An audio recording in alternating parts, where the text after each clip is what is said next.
warahmatullahi wabarakatuh. Welcome children for the class 8 standard. Today we are going to study the topic in history, the Cholas and Hoysalas of Dwara Samudra. So in this chapter we are going to learn about the expansion of Chola Empire, the contributions in different fields, and also the establishment of Hoysalas and their contribution to religious, literature, art and architecture field.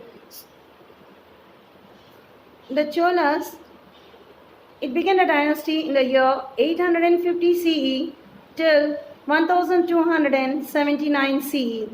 So here, after the Pallava, the Cholas are the dynasty to secure a firm hold on many areas in the places like Tamil Nadu, Andhra Pradesh and Karnataka, and they ruled it from 9th century to 13th century. And the credit of spreading the Indian culture in foreign lands, and also they constructed a grand temples. And let's see to the next. Okay, what are the temples and what are the literature? Now, first and foremost, who was the founder of this dynasty? The person is called Karikala Chola is the founder of this dynasty. I repeat once again, children. Karikala Chola is the founder of this dynasty. That is the Chola dynasty. And after him, Vijayalala Chola revived the kingdom and made Tanjavur as his capital. The capital city of the Chola was called as Tanjavur. The next important king of the Chola dynasty, Rajaraja I. He was brave, great warrior and an able administrator. The founder of the Chola Empire, he strengthened its foundations and expanded his kingdom. He overpowered the Cheras, Gangas and Pandyas. And he built a naval force and he captured Sri Lanka, the predominance of the Tamilians in Malaysia and Singapore.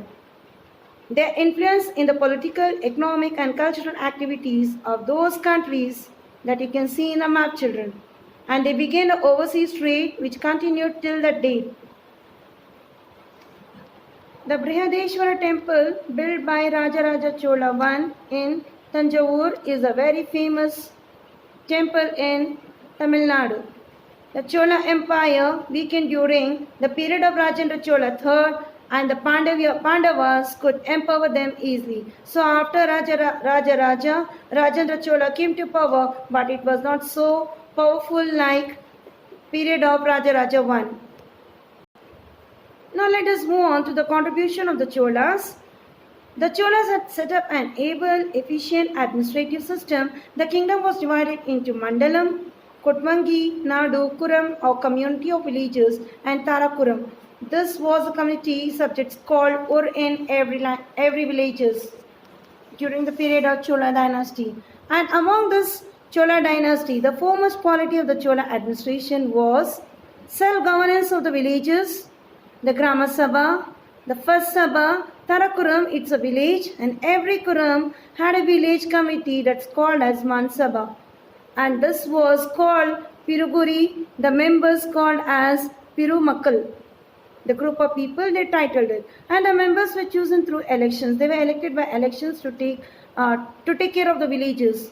And they were scholars and rich people were allowed in elections. Normal people were not allowed. Only the scholars and the rich people were are eligible to take part in elections for this to form a committee in the villages.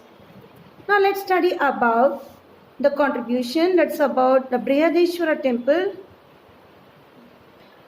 Before going to that, so what was the income during that period here? Yes, that is the land revenue used to be collected as a tax and special attention had been given to the irrigation system. So during that period also they were collecting the tax on land. Okay, that was the main income during of the kingdom.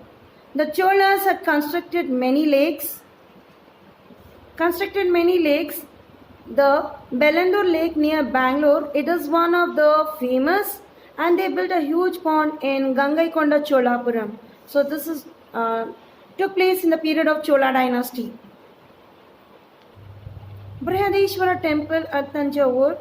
The Cholas were Shaivatis and they built many Shiva temples. Among them, the Brihadeshwara temple in Tanjavur is of 500 feet tall and it is an courtyard of 250 feet wide. Its shikara to the top is 200 feet tall. The Choleshwara temple was built up by Rajendran. The Upper Amaya temple near Chenpatna, the Choleshwara temple in Bego near Bangalore, and the Muttakeshwara temple near Binmangala. So these are the temples built during Cholas in Karnataka. And the temples used in function as economic and cultural centers. The idols of Shiva, Ganapati, Vishnu, Durga, and Kartikeya, these are the famous idols of the Cholas here.